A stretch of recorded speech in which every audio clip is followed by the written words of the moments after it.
วกเราคือนักเรียนปูทะเลมหาวิทยาลัย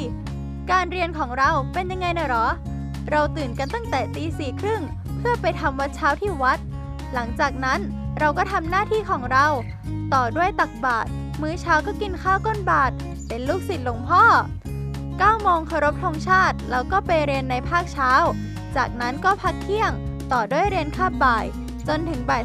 3:30เป็นเวลาที่พวกเราจะไปลงแปลงดูแลผักกันตอน 6 โมงเย็นก็เคารพธงชาติกินข้าวเย็นพักผ่อนตามอัธยาศัยพอ 20:30เราก็รวมตัวกันเพื่อไปสวดมนต์ทำวัดเย็นที่วัดจนถึง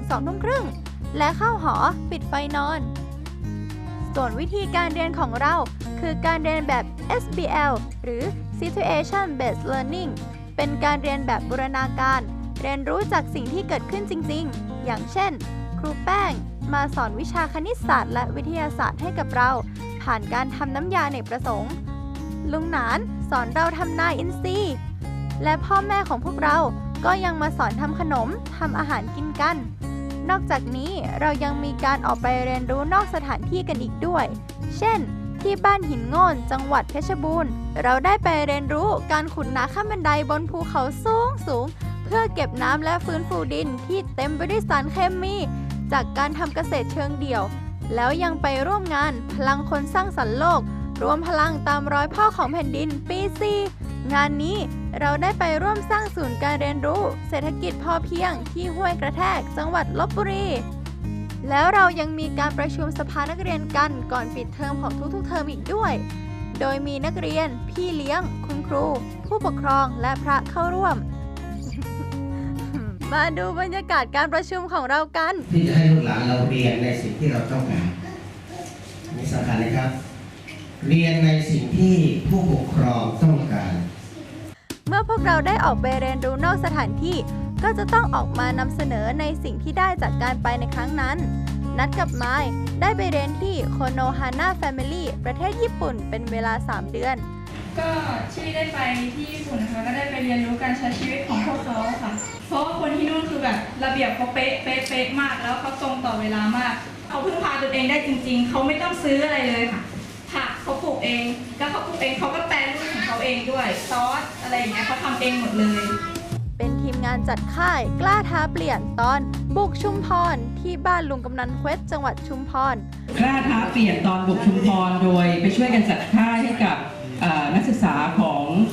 สถาบันเทคโนโลยีพระจอมเกล้าเจ้าคุณทหารราชกระบังประมาณสัก80 คนไปเรียนรู้แบบพึ่งพาตนเองพออยู่พอกินที่บ้านกำนันเควสครับก็ทำให้พวกผมได้เรียนรู้ว่า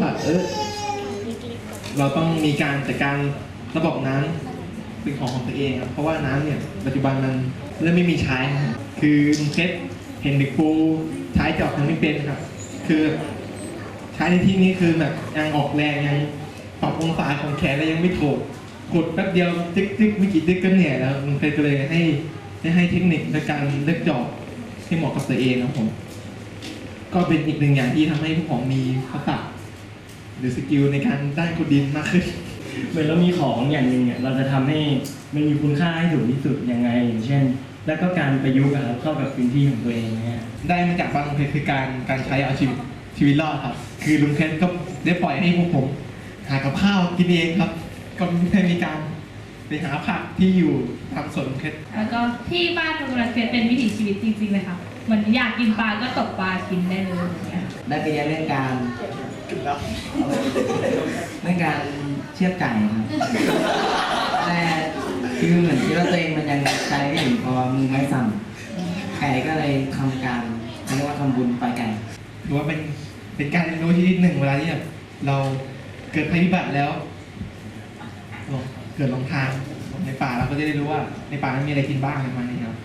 รับคณะศึกษาดูงานที่ชุมชนต้นน้ำน่านจังหวัดน่านส่วนที่ชุมชนต้นน้ำน่านไปทำอะไรคะไปรับคณะเห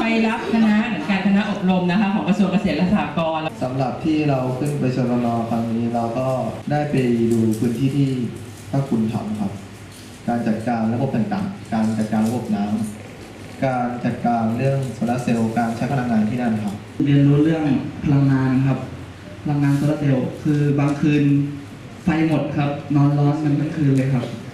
แล้วก็ได้เป็นเรียนรู้เรื่องการทำขุดคลองไส้ไก่แล้วก็บริหารจัดการคนในคนมีจำกัดแต่งานมีเยอะอย่างเงี้ยครับ เนี่ยแหละการเรียนของพวกเรา โรงเรียนปูทะเลมหาวิทยาลัย เราไม่มีตำราตายตัว แต่เรามีเป้าหมายที่ชัดเจน